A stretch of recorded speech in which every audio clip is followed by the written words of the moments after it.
Hello everyone, I hope you're doing well. Welcome back to the channel. Today we are diving into what I call 7 signs you are giving your heart to the wrong person. Before you give your heart to someone, you must learn how to recognize whether that person is prepared to protect it. Because not everyone who wants access to your heart has the maturity to handle it. Not everyone who gives you attention is ready to love you with wisdom. Not everyone who makes you feel wanted is emotionally safe. And not everyone who speaks beautifully has the character to live truthfully. This is one of the reasons I wrote Before You Give Your Heart book. Because many people do not lose themselves in relationships all at once. They lose themselves slowly. One ignored red flag at a time. One excuse at a time. One compromise at a time. One moment of silence at a time.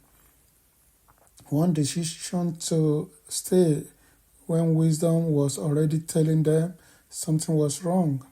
So in this video, I want to share 7 signs that you may be giving your heart to the wrong person.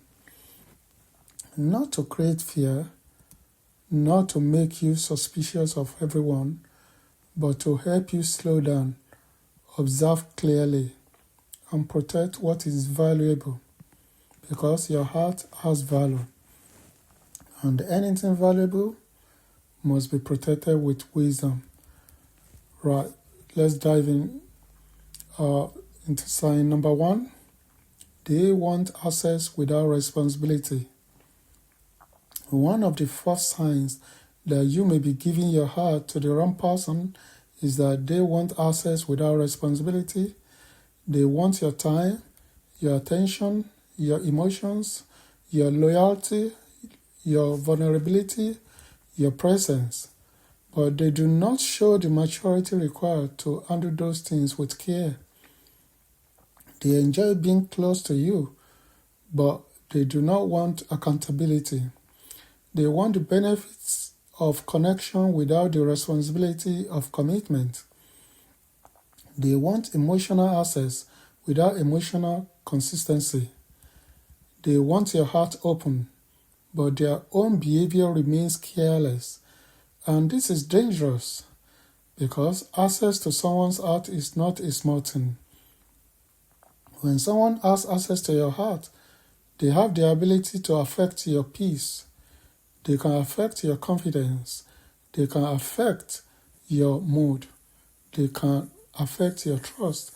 They can affect how you see yourself. So before you give someone deep access, you must ask, have they shown responsibility? Have they shown maturity? Have they shown consistency? Have they shown care? Have they shown that they understand the weight of what they are asking for?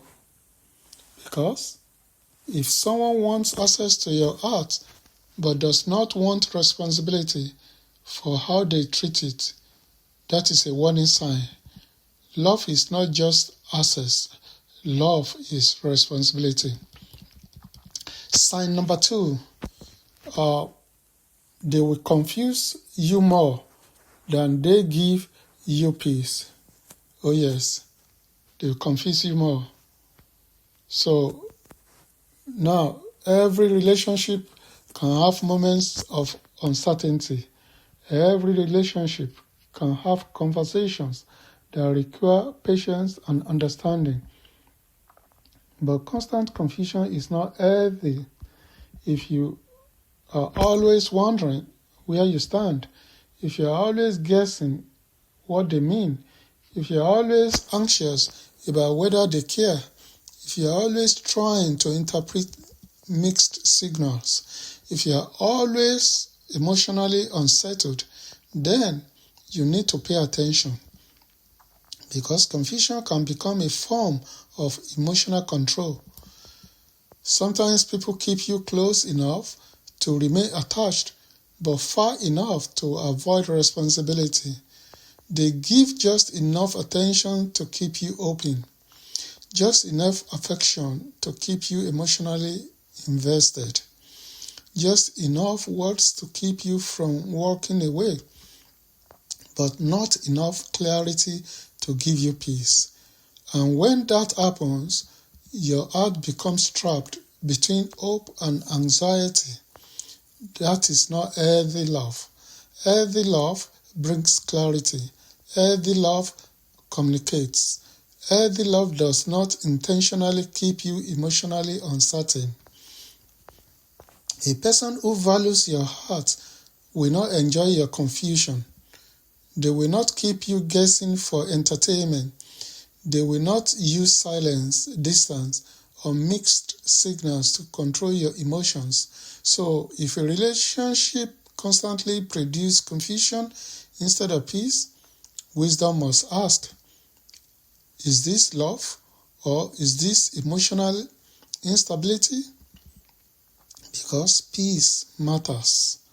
Your heart was not created to live in constant confusion. Sign number 3. This is one of the clearest warnings in any relationship. Their words and actions do not align. Yes, this is one of the clearest warnings that we must take note of in any relationship. Someone can say they love you, but do their actions protect you? Someone can say they care, but do they listen when you express pain? Someone can say they are serious, but do they behave with consistency? Someone can say they want a future with you, but are they building the kind of character that can sustain that future? Words can be beautiful. Words can be emotional. Words can be convincing. But character is revealed through patterns, not promises. Patterns. When someone reportedly says one thing and does another, believe the pattern. Not because you are bitter, but because you are wise. Love should not require you to keep ignoring evidence. If their words say commitment, but their actions show inconsistency, please pay attention. If their words say respect, but their behavior shows disregard, please pay attention. If their words say honesty, but their pattern reveals deception, please pay attention. If their words say love, but their actions keep damaging your peace, please pay attention, because alignment matters.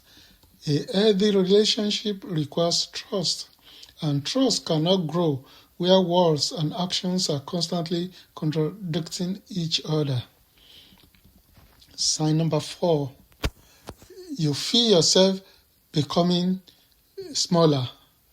This is one of the most painful signs because it often happens slowly. You start silencing your feelings.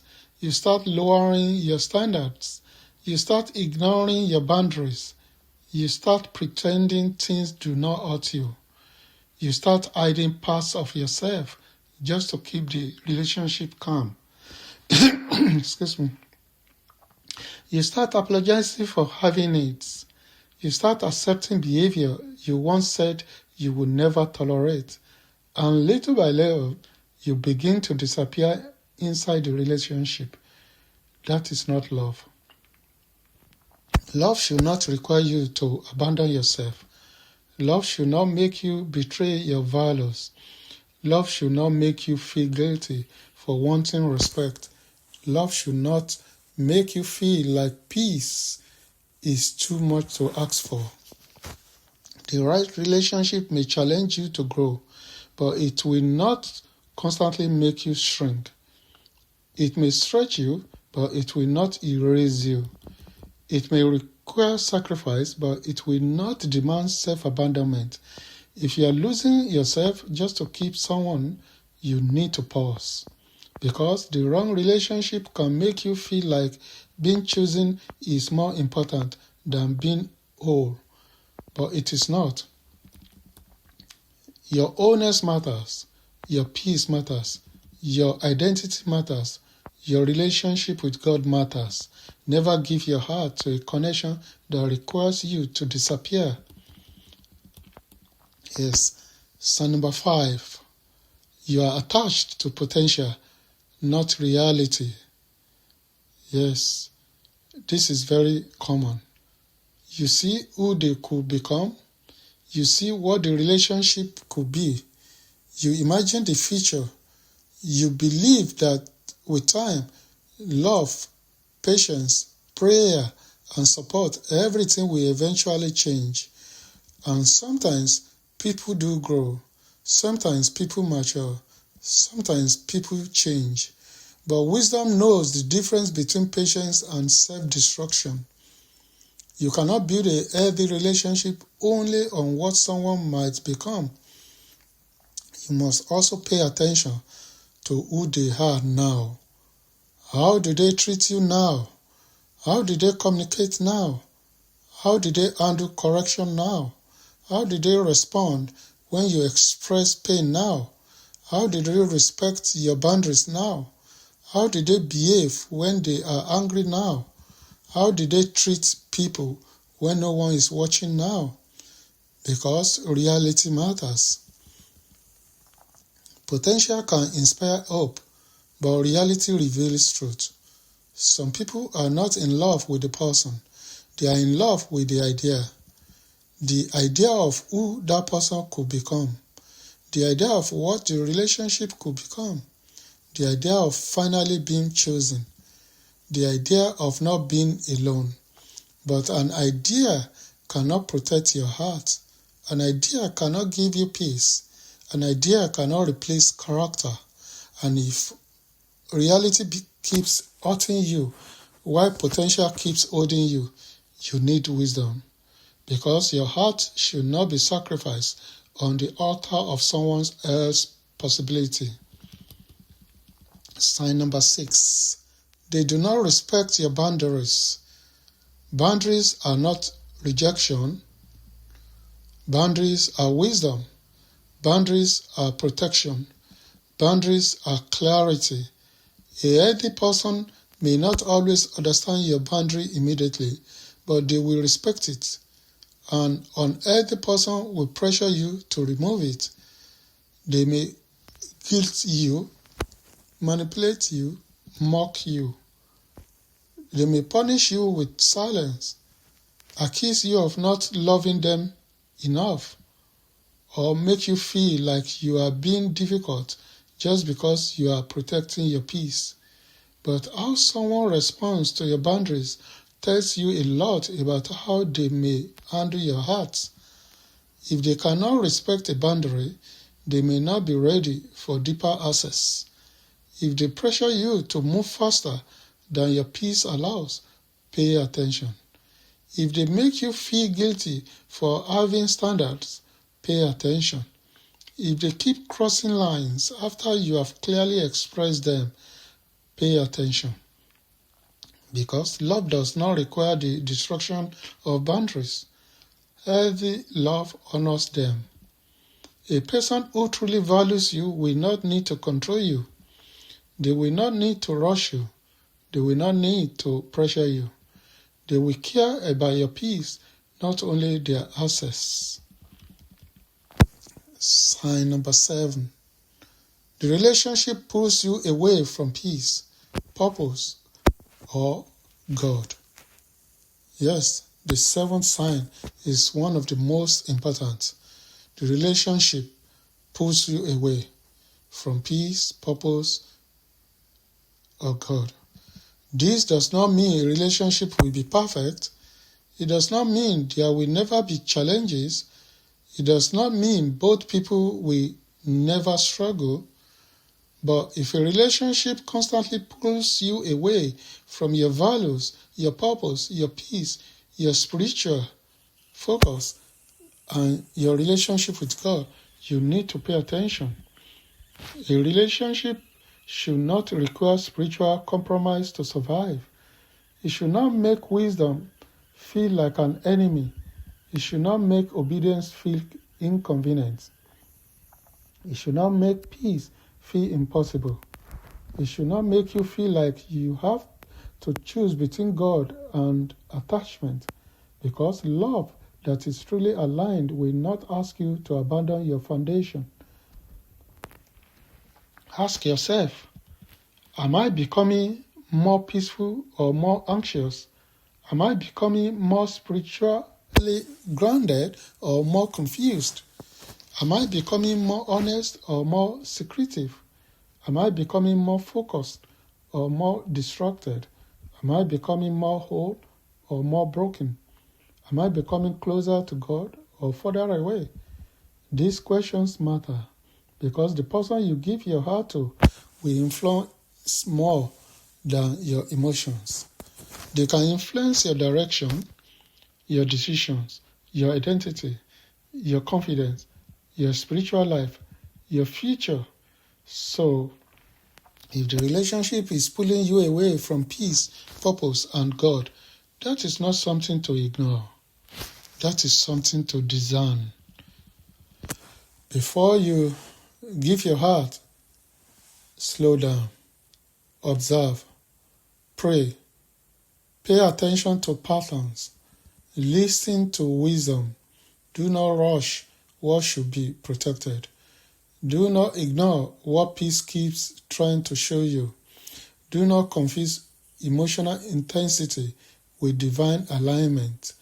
Do not hand your heart to someone simply because they make you feel wanted, because your heart has value, and the person who receives it should understand that value.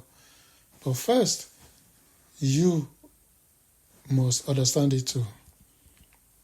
This is the heart behind my book, Before You Give Your Heart. It is a message about love, wisdom, healing, discernment, emotional maturity, and protecting the heart before giving it away. If this message speaks to you, you can continue the journey through the book and at www.beforeyougiveyourheart.com. Before you give your heart, make sure the person receiving it understands its value. And first, make sure you do too. Thank you for watching.